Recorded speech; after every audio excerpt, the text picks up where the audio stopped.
You want respect, but can't say no. How's that working out? Every time you say yes to something you don't believe in, every time you avoid conflict just to keep the peace, every time you silence yourself to be liked, you chip away at your self-respect. And it shows in your eyes, in your tone, in your decisions, in the quiet frustration building inside you. You know it already. You're not living in alignment. You've built a life where you're liked but not respected, busy but not grounded, available to everyone but invisible to yourself. Marcus Aurelius wrote, "It never ceases to amaze me. We all love ourselves more than other people, but care more about their opinion than our own." Think about that. You love yourself, but still betray yourself to win approval. You want peace, but you abandon your values to avoid discomfort. You want respect, but you're not living in a way that earns it from others or yourself. So what does a Stoic do when this realization hits? They don't spiral. They don't play the victim. They take responsibility. That's the beginning of the Stoic path to self-respect. No one's coming to hand it to you. Respect is not a gift, it's the outcome of living in harmony with your principles, especially when it's inconvenient. And here's the truth no one wants to hear. If your self-respect is weak, it's not because the world is unfair. It's because you've compromised.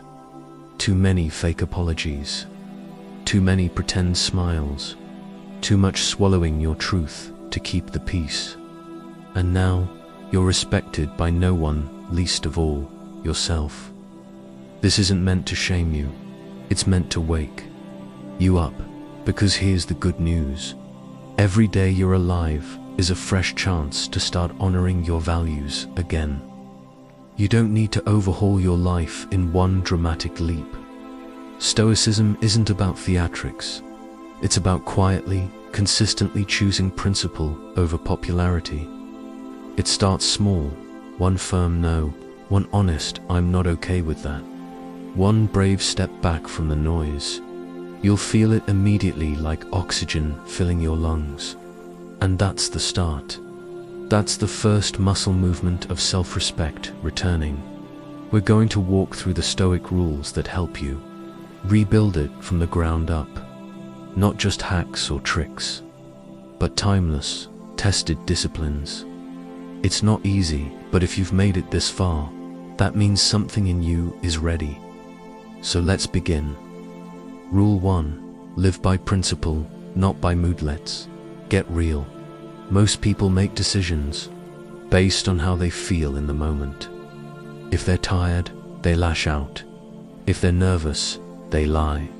If they're insecure, they overcompensate. Then they call it being human. But Stoicism doesn't settle for that. Epictetus said, "If you want to improve, be content to be thought foolish and stupid."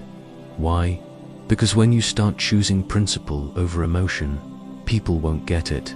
You'll say no to things others would beg for. You'll stay calm when others are panicking. You'll walk away when others would fight. You'll look strange, detached, even arrogant, but you'll be free. Living by principle doesn't mean you become robotic. It means you become clear. You define your values ahead of time and act on them whether you feel like it or not.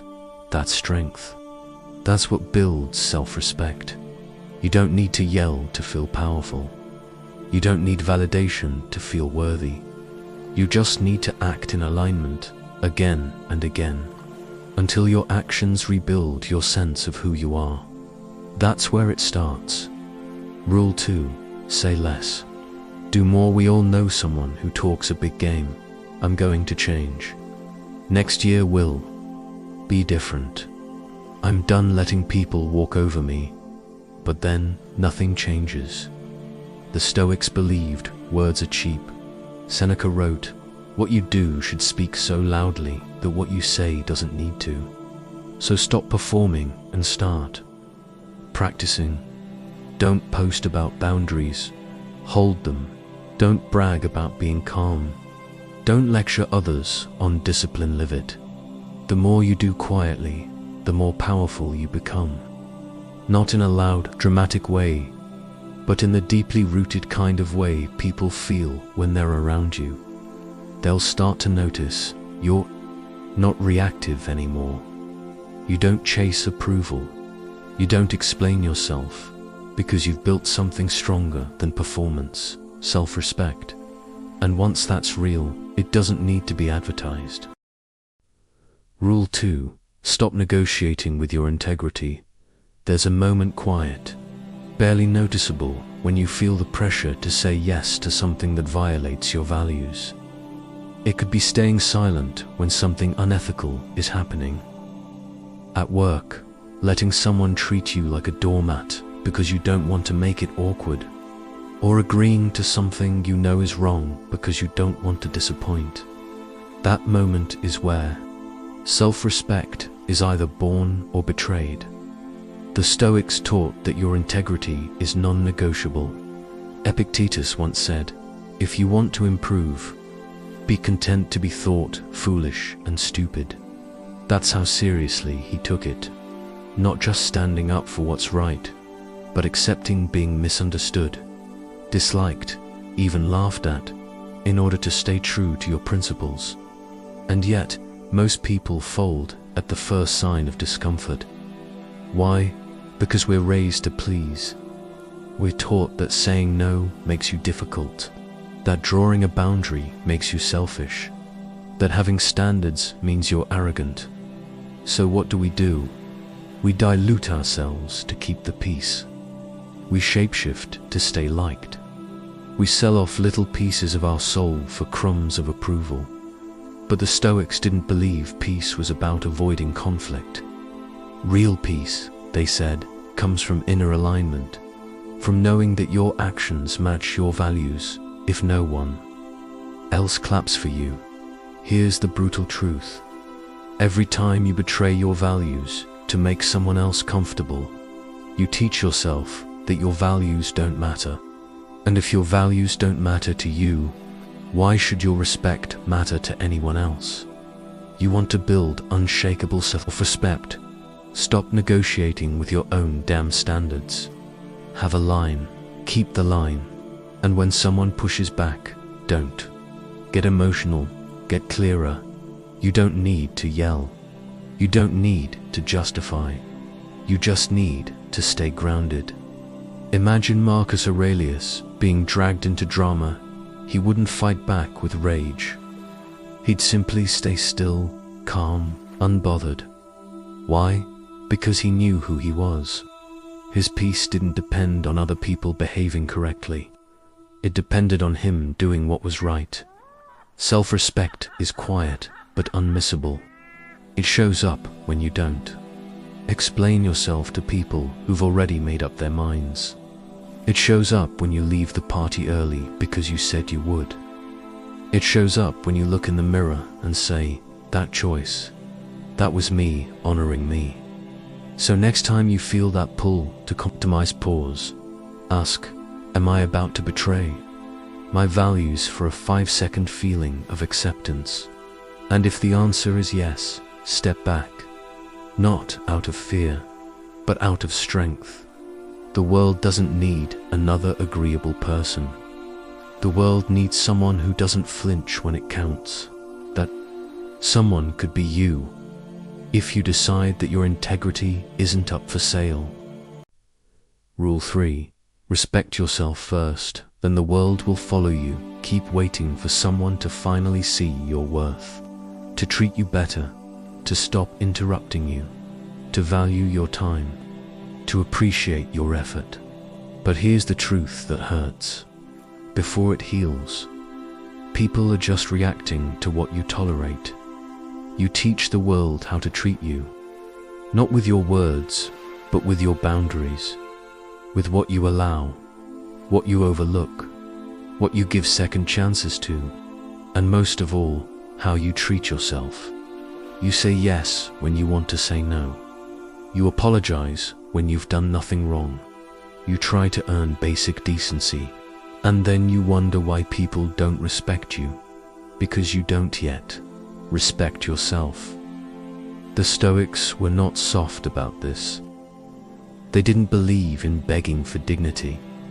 They believed in embodying it, in carrying yourself in a way that doesn't ask for validation, because your behavior already commands it. Marcus Aurelius wrote, "It never ceases to amaze me. We all love ourselves more than other people, but care more about their opinion than our own." It's backwards, isn't it? We abandon ourselves, trying to win the approval of people who don't even live with the consequences of our choices. We chase respect like it's something out there, when it's always been something we build in here. So what does it actually mean to respect yourself? It means showing up for your commitments, even when no one's watching. It means holding your tongue when your ego wants to snap. It means not letting your worst day erase the discipline of the last 10. It means making your opinion of yourself the one that matters most, not out of arrogance, but out of alignment. You stop waiting to feel worthy and start acting like someone who is. When you do that, people notice. Not instantly, not always kindly, but over time, the ones who matter recalibrate, and the ones who don't disappear. Good. Let them self-respect isn't about being liked, it's about being consistent. When your behavior honors your principles, you stop relying on mood swings and applause. You just do what needs to be done quietly, reliably, fully. Don't look for someone to give you permission. You are the gatekeeper. You are the standard. You are the message. If the way people treat you feels disappointing, ask yourself this: have I been the one teaching them that this is okay? If the answer is yes, change starts with you. If the answer is no, then protect the line you've drawn and don't flinch. Because when you finally choose to respect yourself, you'll never beg for it again. Rule 4.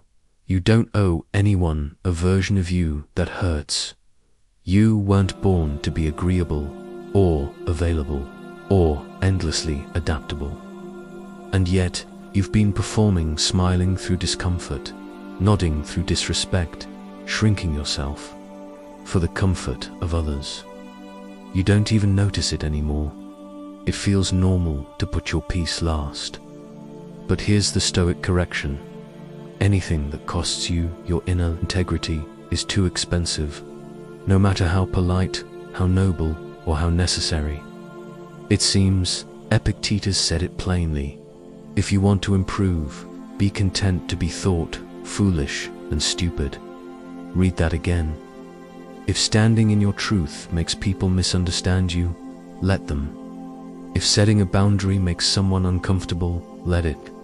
If choosing your peace earns you a silent room or a cold shoulder, let it.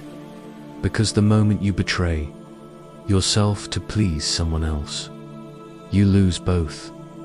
The Stoics didn't bow to social pressure. They bowed to reason. They stood firm in what they believed, even if it meant exile, prison, or death.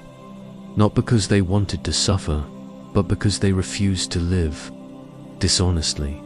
You don't owe anyone your silence when something needs to be said.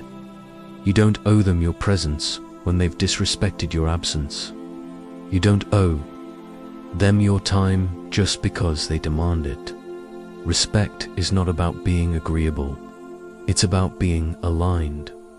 The world might call it cold, but the Stoic knows warmth without a backbone burns you alive. You must decide, do you want peace or do you want approval? Because the people who benefit from your lack of boundaries will never celebrate the moment you grow one. That's okay. Their approval was never real respect. It was convenience disguised as care. So stop rehearsing the old role. Let go of the mask that smiles while your soul clenches. Release the need to keep the peace by losing yourself in the process.